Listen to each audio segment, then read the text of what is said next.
It's about history, policy, and impact. A new perspective on current affairs, bringing experience, insight, civility, and scholarship to the urgent issues of today. It's about our past, present, and future. Your host, Pulitzer Prize-winning author and journalist, Douglas Blackman. From the University of Virginia's Miller Center, this is American Forum. Welcome back to American Forum. I'm Doug Blackman. In this episode, we return to our special series, Aftermath of the Endless War. Nearly 15 years have passed since the 9/11 attacks. Thousands of fighters and civilians have died in the Middle East and Afghanistan. Billions of dollars have been consumed, and now thousands of American men and women have returned home to move on with their lives. But the war they fought and the larger conflict beneath it is anything but over. And America is just beginning what is likely to be decades of introspection about the consequences of U.S. military strategy in this era, not unlike the slow reconsideration of Vietnam that started more than a decade after the end of that conflict. In this series of American Forum episodes, we've talked with high-level strategists, diplomats, commanders, and soldiers who were fighting on the ground, experts on Islamic fundamentalism and terrorism, suicide in the military, and many others. Our guest today is one of the most remarkable voices of our time. Andrew Bacevich was a career soldier and officer, a West Point graduate who served in Vietnam and in the Persian Gulf. Now an historian and a best-selling author of many books, he's also the father of a soldier lost in Iraq. Today, he is one of the fiercest critics of U.S. military strategy in recent years, and more broadly, of what he perceives to be a deep and profoundly disturbing transformation of American values. His most recent book is America's War for the Greater Middle East. Thank you for being here. Thanks for having me on. Your book's just been published, and the title, America's War for the Greater Middle East. Your title suggests that you perceive this as a very different kind of conflict. Yes, I think to begin with, I think the war began in 1980. The war did not begin in the wake of 9/11. That is to say that beginning in 1980, the U.S. has been involved in what has become a vast and ambitious military enterprise undertaken with the expectation that through the adroit use of military power, somehow or other, we can shape or determine the course of events in a very large part of the Islamic world. I think Americans are generally aware of military activity in the region preceding 9/11. They recall peacekeepers dying in Lebanon. They recall early dust-ups with Muammar Gaddafi, dating all the way back to the Reagan era. They recall U.S. involvement in the Afghanistan War of 1980 to 1988. But I think most Americans tend to think of these as disparate, disconnected events. I'm arguing that it is a war, that all the events connect, or perhaps to put it another way, by connecting the events, we can have a clearer understanding of what we've been trying to do and a clearer understanding of the extent of our failure. But by positioning this war over this long period of time, you're also acknowledging that a war that we also perceive in its first phases as having been overwhelmingly about Israel, but that today we perceive as having much less to do with Israel, whether it does or not. But you wed together two eras of conflict that Americans also, I think, see in the past have seen rather differently. But so how does the traditional struggle over Israel and the current struggle over ISIS and Al-Qaeda and contemporary terrorism, how do these two things match up? I think that the tendency to think that U.S. military policy has been driven by concerns about Israel is vastly overstated. Let's cite a specific example. One of the earliest U.S. military interventions in the region post-1980, when I begin my story, was Ronald Reagan sending peacekeepers to Lebanon. Well, we sent peacekeepers to Lebanon by no means to help the state of Israel. We sent peacekeepers to Lebanon in response to an ill-advised and reckless Israeli invasion of southern Lebanon that had helped to create a civil war, led to vast suffering on the part of the Lebanese. Ronald Reagan imagined, falsely, foolishly, imagined that the presence of a reinforced Marine battalion was going to somehow bring an end to the violence. Instead, all he ended up doing was basically making those Marines targets, and we lost 241 in a single day. So Israel's part of the story. Israel's an important part of our politics, but U.S. policy in the region, particularly military policy, has not been driven by concern for Israel. It's been driven initially, this war began as a war for oil. Jimmy Carter promulgated the Carter Doctrine in 1980, which designated the Persian Gulf a vital U.S. national security interest in layperson's terms, now a place that we would fight for. That declaration initiated the process of militarizing U.S. policy more broadly in the region. But I think crucially, from the very outset, the stakes went beyond simply oil. I think that in a very fundamental sense, this has been a war to sustain the proposition that the United States is a nation which need not admit or accept limits, that we are the indispensable nation, that American exceptionalism is a fundamental reality or truth that shapes our behavior. Events in the region have tended to suggest that maybe there are some limits, maybe we aren't exceptional, maybe we don't call the tune around the world, and we've been pushing back against those realities for now going on 4 decades. What would you say to someone who would suggest that, look, yes, it has gone very badly, we accept that how things have turned out, especially in Iraq and Afghanistan, is very unfortunate. But in the end, this has been a conflict that while we made mistakes, the folks on the other side have done such worse things. Ultimately, we still hold the moral high ground in all of this, and ultimately, this has been a quest to defend American values in some sense. Well, I'd say to that person, we probably disagree on what those values are or should be. But to the point, if this is, in some senses, a war to defend values that we hold dear, that does not obviate the need to evaluate the war's progress. My argument is that this war that's been going on now for close to 4 decades, it hasn't been won. Doesn't appear to me that we're winning. Doesn't appear to me that conditions in the region are better than they were before U.S. forces began to intervene. And therefore, there is a pragmatic requirement to evaluate the course of the war.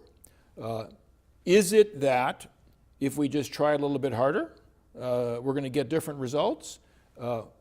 Try a lot harder? Send far larger forces?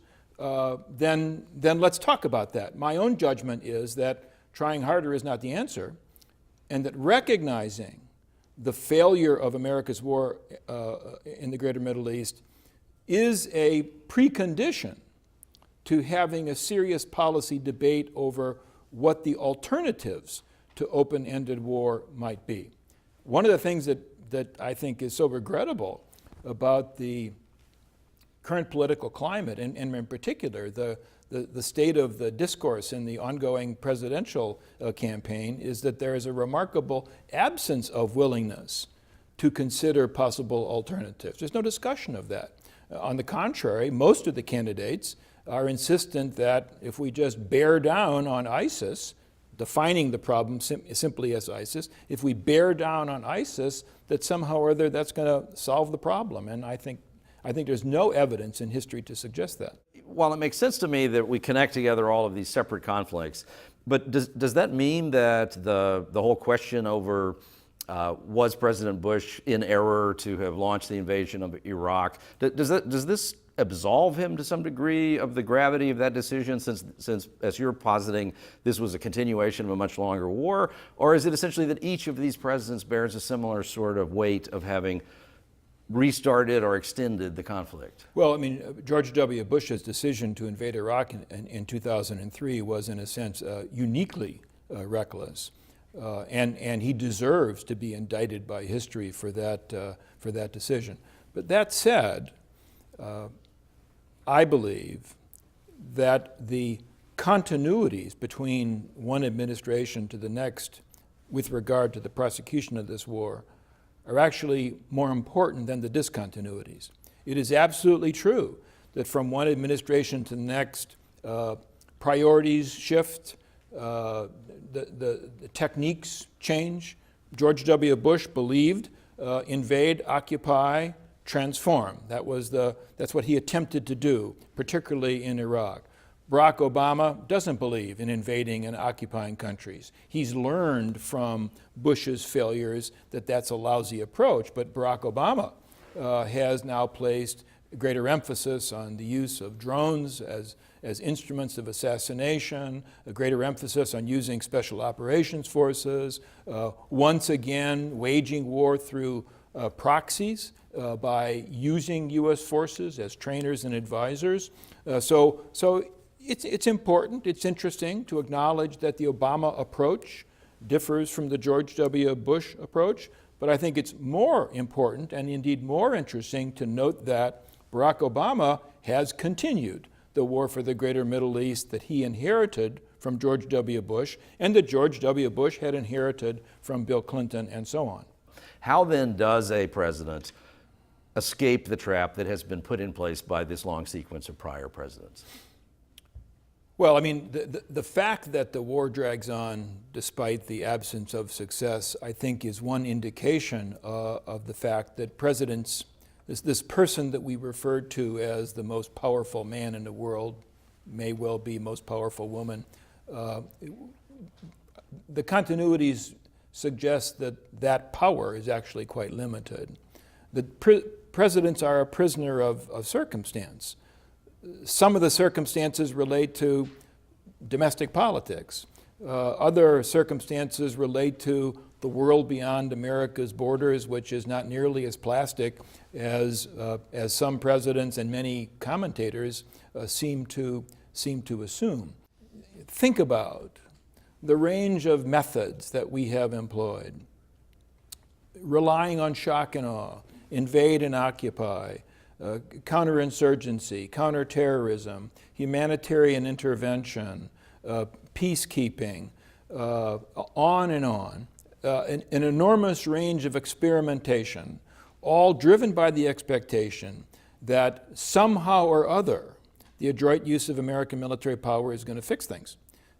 And to take on board the range of efforts over this long period of time seems to me necessarily leads you to the conclusion that American military power will not correct the dysfunction that is prevalent in the Islamic world, in many parts of the Islamic world. I need to be careful of my phrasing there.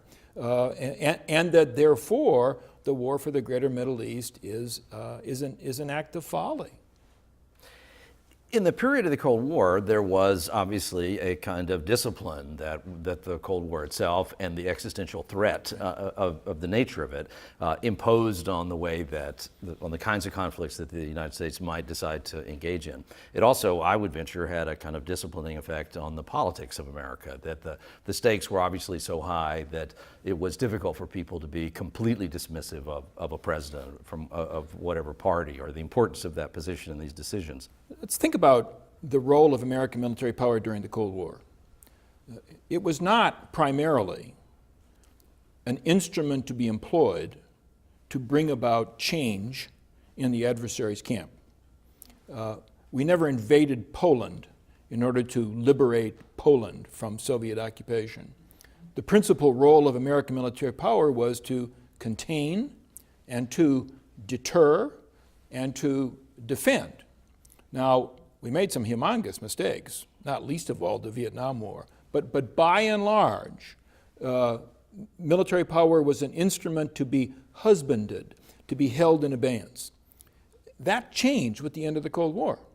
With the end of the Cold War, with the Soviets taken off the board, people in Washington in the national security business began to fantasize about putting American military power to work, to use it as an instrument to promote change that we favored, whether for geopolitical purposes or to try to promote American values.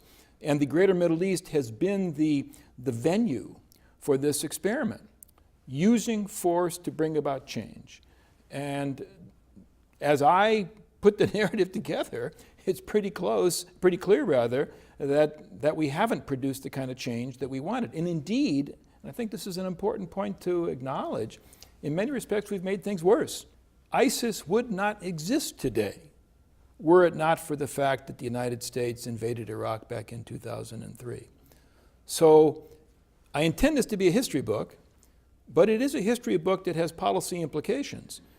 And the most important of those policy implications is we will never be able to think more creatively about what kind of policy we should be pursuing in this part of the world or elsewhere unless we are willing to surrender these fantasies about what American military supremacy supposedly can accomplish.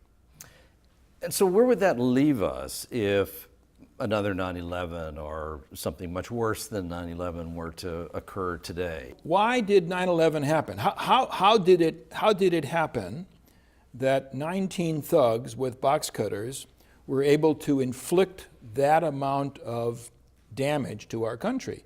And the answer is not that we were insufficiently active militarily in the Islamic world. The answer is that the agencies responsible for maintaining domestic security in this country utterly, totally, and completely failed. They let us down. So the way to prevent another 9/11, the first line of defense is the defense of this country, to ensure that domestic security agencies are effectively led and properly resourced. That's not going to guarantee that there will never be a terrorist attack, but that's the way we minimize the likelihood of terrorists inflicting anything like that damage. So defend yourself, it seems to me, is the lock your front door. Is the first and perhaps the most important act you can take in order to prevent the robber from stealing the family silverware. Had the error of the invasion of Iraq not occurred, if we can rewrite history slightly and say that there was the action in Afghanistan, there was the toppling of the Taliban, there was eventually the tracking down and killing of Osama bin Laden, but there had never been what happened in Iraq, would we look back on all of this as a significantly more successful sequence of events? In the greater Middle East, we're faced with two problems. One problem is terrorist organizations. Al-Qaeda is an example. ISIS is an example. What's the best way of attacking a terrorist organization? Not invading a country. The best way is to mobilize an effective international police action to root out and destroy the terrorist organization. That's what we should have done. That should have been the response to Al-Qaeda in the wake of 9/11. And indeed, there were people, not me, there were people in the wake of 9/11 who said that waging a global war on terrorism makes no sense, that waging war on terrorism is a losing effort, that Al-Qaeda certainly was a menace to international peace and security, and an international police effort would have been the appropriate response. So there were people who made that point at the time. But the second definition of the problem, I think, is that is an ideological problem. That within Islam, and I want to be careful not to somehow suggest that I think Islam is the problem, but within Islam, there is a radical, anti-Western, violent ideology. And ultimately, restoring order to this part of the world will require the eradication of that ideology. What's the best way to do that? Well, I think in many respects, the approach we've taken, the reckless use of American military power in introduction to the region actually fuels the ideology, doesn't reduce it. I think the only way to reduce the ideology is to delegitimize it, to persuade young people living in the Islamic world that retreating into the 15th century actually is not in their interests. So what do we do? I think that there is a need for a much greater historical consciousness. We've got an attention span in our politics that lasts about a week and a half, and therefore there's a remarkable little capacity to take on board the events that have brought us to where we are today. I wish I could give you a simple answer. And I think the beginning of wisdom is to recognize that the restoration of stability is going to have to be accomplished by nations in the region. Let's take the threat posed by ISIS to illustrate the point I want to make. ISIS does not pose an existential threat to the United States of America. ISIS doesn't have an air force, doesn't have a navy, doesn't have any significant resource base, doesn't have any allies. ISIS consists of what? Maybe 25,000 fighters, lightly armed, on the other side of the world. ISIS does pose an existential threat to the countries in the region, to Iran, to Iraq, to Saudi Arabia. The whole notion of creating a caliphate assumes that those nation states will be erased. And I think the diplomatic task incumbent upon the United States is to persuade those nations to recognize that they share a common transcendent interest in destroying ISIS. So if it were the case that shortly after the inauguration next year, there was an opportunity for you to sit down with the new president, and that president said, Professor Bacevich, tell me the 3 things that I should most urgently, most concretely take under consideration, or 4 or 5 or whatever it might be. What would your answer to that new president be? Well, I think number one, I'd say, Mr. President, it's clear that the 21st century is going to be an Asian century. That the prospects of avoiding the catastrophes of the 20th century will depend on our ability to orchestrate some modicum of stability in East Asia as these new powers like China and India take their place on the world stage. It's not going to be easy to persuade China, India, Korea, Japan, the United States to learn to live with one another. Not in peace and harmony, but at least coexistence. That is, I think, an urgent priority. The second priority is climate change. I mean, so far there's been rhetoric. There's been a great deal of, in a sense, public education. So we're far more aware of this threat than was the case even, I think, 10 years ago. But we need effective global action if we're going to be able to dampen the effects of climate change. And then the third one, I think, would be this part of the world, the greater Middle East, where, Mr. President, you need to acknowledge the failure of this war.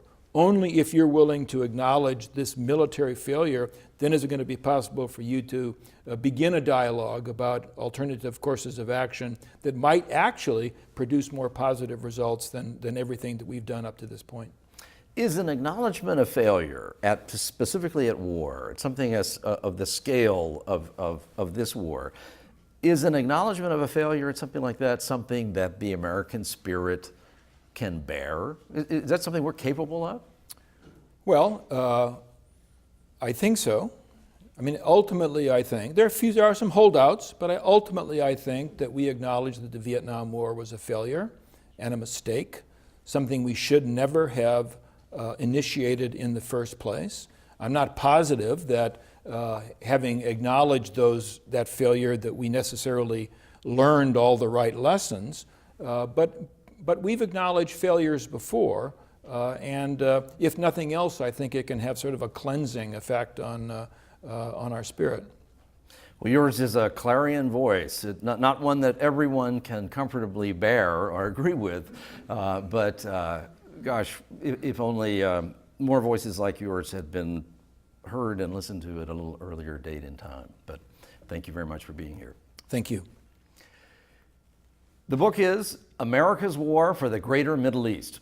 We hope you'll join this conversation with American Forum on the Miller Center Facebook page or by following us on Twitter at Douglas Blackman or at American Forum TV.